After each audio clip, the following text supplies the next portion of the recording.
ฮ่าตัดแล้วได้บัดนี้สบายดี FC ทุกท่านลาวและต่างประเทศตัดแล้วตัดแล้ว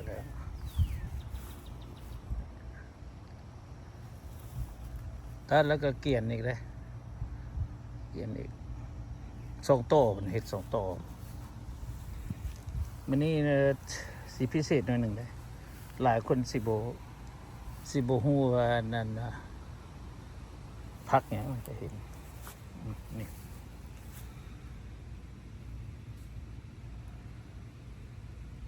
แต่ว่าพักโอมใส่เกียรติใส่อย่างบ้านเราอันเด้แต่ก้นมีอันเดียวได้อยู่แถวนี้นี่หอมป้อม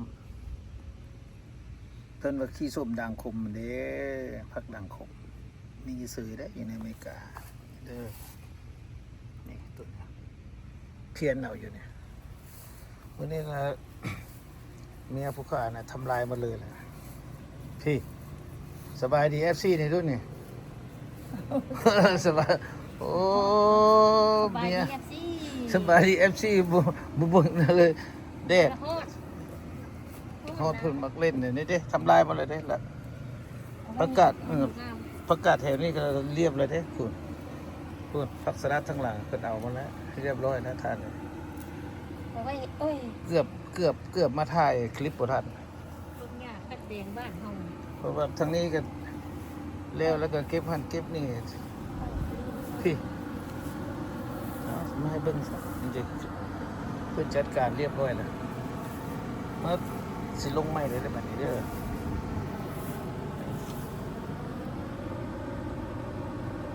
พักไปสังแกงมาไม้นะโตกนี่ใส่นี่เลยได้นี่พักอีตู้อีสังต่างๆขึ้นดามไม้ขึ้นเลยได้แล้วแหละ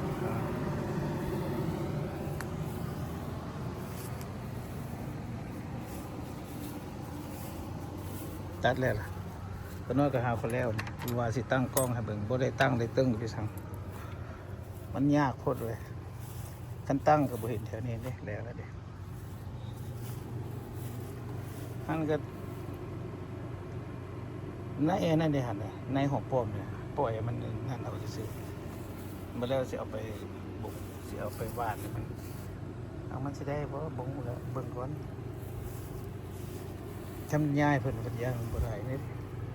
แต่คันตัดแล้วต้องได้เกียรติในหญ้านี่เห็นบ่ต้องได้เกียรติ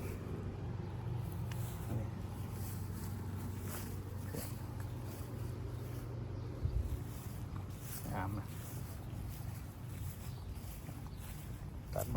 าละเกียนมัดอีกปุ๊บลูกคนน้อยอยู่พุ่นได้รถจอด2 คัน 3 คันในรถเนี่ยที่แล้วมาละ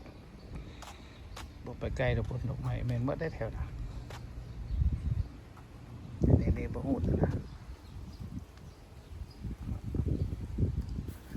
พี่น้องใกล้กันแต่ฮู้จักแต่สบายดีนะฮักอันอยู่แถวคนน้อยในฮู้กันหมดมันเป็นคอมมิตี้เด้ไม่ภายในแถวนี้100 คนหลังเลยถือว่าหูกันหมดเลย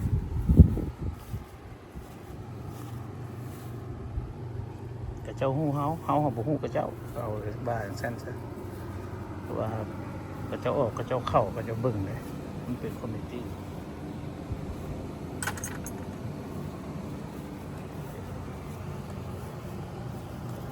คลีนอัพเรียบร้อยเป็ดมันยังไงเอามาจุ่มกันอยู่แถวนี้สักคนใส่อันนี้เมนในต้นนั้นนั่นเนี่ยมากระทันเลยผมมีในนี่เด็กว่าทามาฟักงามมันลูกหลานถามมันก็งามเถอะลุงฝุ่นนะฝุ่นเนี่ยมาฝุ่นเอามาใส่นี่ฝุ่นนี้มันจะใส่หานนี่เขาตัดหญ้าแล้วหญ้าเดี๋ยวไม่ได้ตัดทิ้งเลยตัดใส่ถุงเลย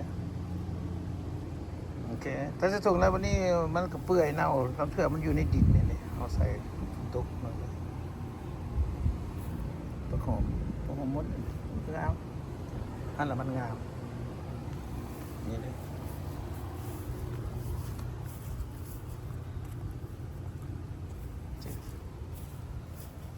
คลีนอัพตัดแล้วเรียบร้อยมัดแล้วก็คลีนขอบอีกได้นี่ดอกไม้อัน ผลงานของเมียเนี่ยเมียซอยเราเห็นซอยหมดเช้าแล้วก็ได้ยังไม่ได้ขึ้นเลยนี่หมดเช้าเข้ากับท่านได้กินเลยหมดเช้าเลยมันลายเลยดึงเอาดึงมันเป็นอันแก้มันยังเขาก็ดึงทิ้งนี่เดียวเดี๋ยวเราคนละเอียดเลยก็น้อยนี่ว่าแล้วก็น้อยเมื่อยก็น้อยปุ๊บเลยเด้อเราออกจนหมดใบแก่ๆก็คือนะเราออกมาได้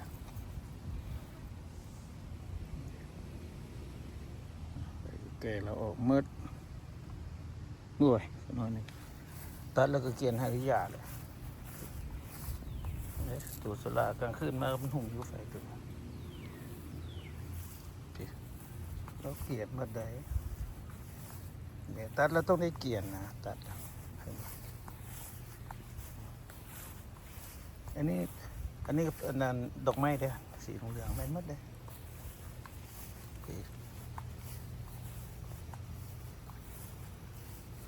เราเกียนเมื่อทีพอเราสวยมานี่ก็น้อยก็เกียนตัดแล้วก็เกียนในวันนี้อันนี้ตัดมันก็งามเพียงเลยงานเลยบ่ได้แล้วเอามันมีถุงเลยจากเวลาเขาตัดแล้วมันใส่ถุงแล้วก็ไปทอบัดมันติดมาอย่างเอาก็ไปทอออกนี่แล้วพี่ดิ2-3 ต้นมักดอกไม้เลยดอกนี้ก็งามเราเกียนมาแล้วตัวแดงมันนั่นในดอกนี้ก็งามเลยหากคนอ่อนแอแล้วคนอย่างมดไปพี่เราไปมดเลยเถอะนะมันบนนั้นต้นมอนก็มดอีกนี่ตัวนี้ก็งามนี่ต้นมอนเนี่ยเราเอาตะชิมเลยเรียบร้อยนี่เราตัดทิ่มมาที่ทั้งสามเนี่ยเขาน่าจะตัดกันเนี่ย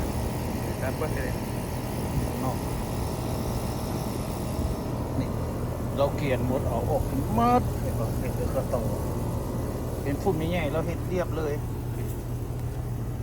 นี่เขาน้อยเราเห็ด3 เกี้ยงก็แช่ได้เขาน้อยก็ตัดหญ้าตัดแล้วก็เกียนหลายเวียกคือการเวียกมันนี่นักคือเบาคือนักนี่อีกนี่จากเมื่อใดปุ๊บเราสิจัดการได้ยินว่าเราสิเห็ดมาได้เราดึงออกไม่ได้ใบมันนะเห็ดได้เอาบุหูด้วยนี่คนนั้นก็ตัดมาเขาสิมาเตะกับประเทศเขาไปเตะอยู่ภาคคนนั้นเหมือนนี่เขาไปเลยลงภาคเขา5-6-7 คนเมื่อคืนนี้นอนอยู่นี้เขาเจ้าไปเตะเขาไปเตะอยู่ภาคเมื่ออื่นเขาไปเตะเพนซิลเวเนียเด็กหน่อยลูกหลาน4 คนทีมเป็นนั่นนะทีมมันอายุ13 ปีนะแปลว่าสูงสุดใน15 ปีทีมก็จะเข้าเตะนี่ดิเอามาอีกนี่แหละนี่ลูกหลานบัดแล้วเราถ่ายให้เบิ่งเลยนี่เด้อถ่ายให้เบิ่งเด้องามบ่เด้อถ่ายให้เบิ่งแล้วนี่ถามบ่เมื่อยบ่โหอยู่เบาเด้อนั่นเด้ออย่าบ่มีพันถามกันแล้วเรื่อง